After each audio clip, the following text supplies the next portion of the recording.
Do you desire to turn your passion into income? Connect with other creative souls who also dance to the beat of their own drum? I'm Marie-Nicole, and I'm devoted to combining beauty, uniqueness, and connection in everyday living experiences. As a creative professional and Dharma coach, I help people connect to the truth of who they are and facilitate them in embodying their uniqueness. It is my hope in this podcast that I inspire you to live your life on your terms and earn your income through being uniquely you. After all, it's the unique thread that we each contribute to the collective tapestry that creates the whole.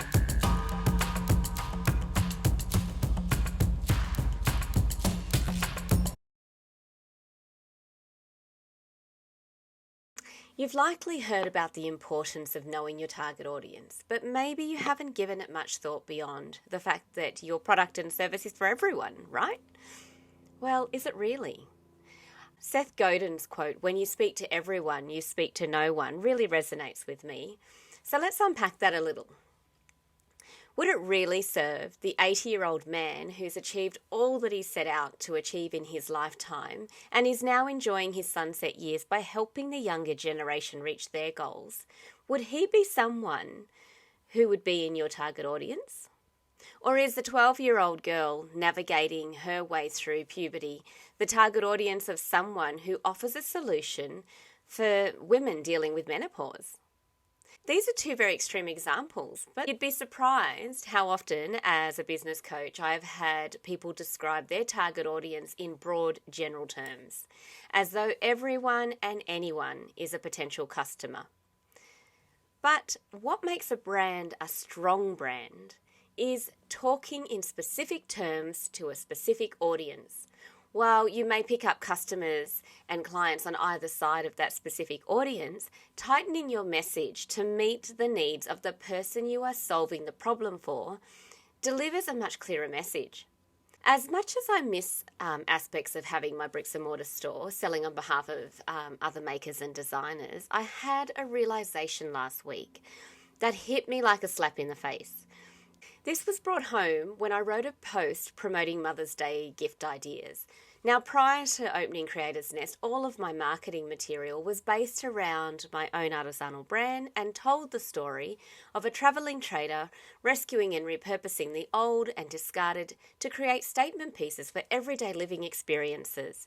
The target customer I had in mind was someone who doesn't conform to trends, who owns their own creativity and uniqueness and wears it as a badge of honour. I still had that target audience as my key target audience for Creator's Nest, but must admit that there were times when writing my marketing material that I was not sure if I was representing the other brands as well under my target audience umbrella, and vice versa.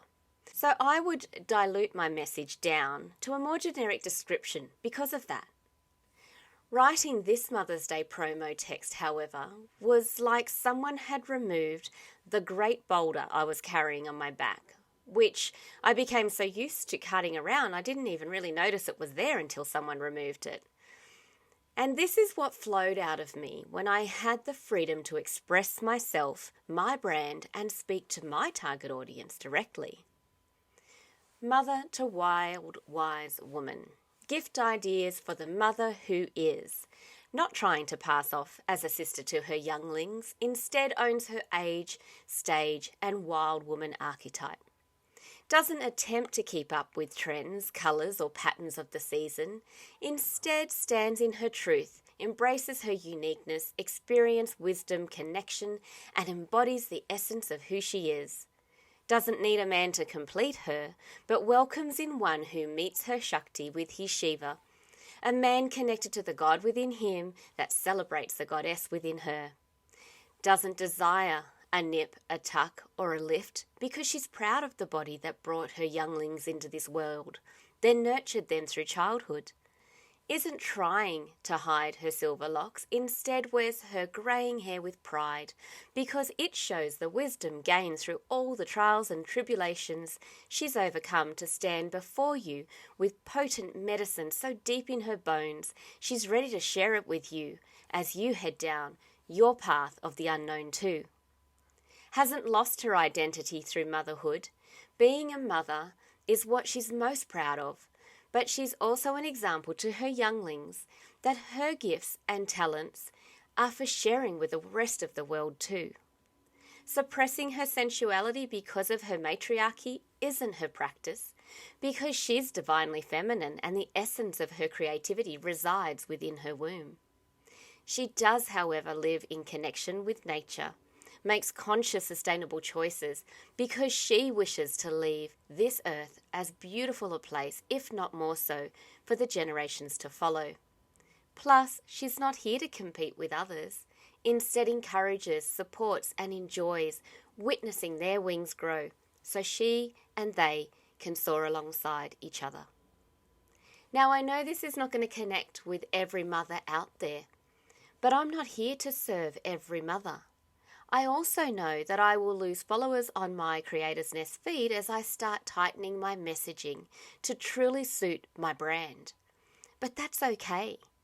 I know I'll pick up more aligned followers who do resonate with my brand. And I'm a big believer in quality over quantity in all areas of life and business.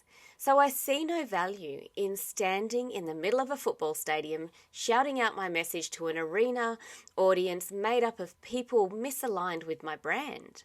I would much rather sit in an intimate gathering where my target audience is indulging in their passion and speak directly with them on how what I offer will truly serve them.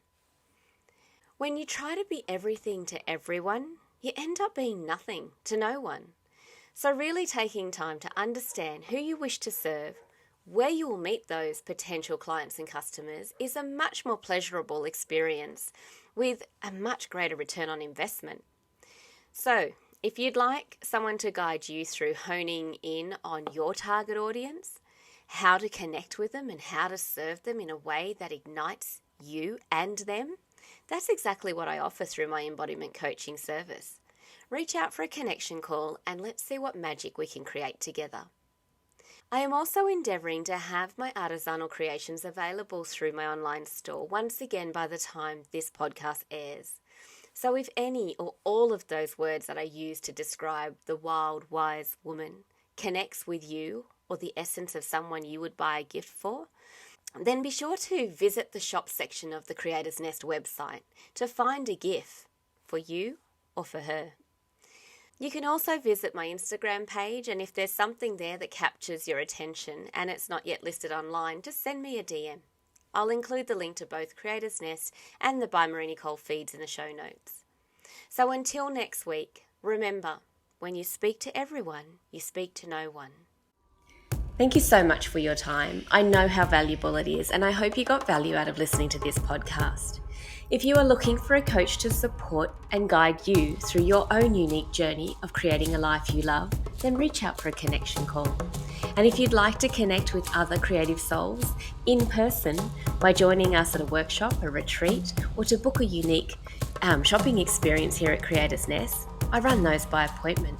So check out the website for more details. The link is in the show notes.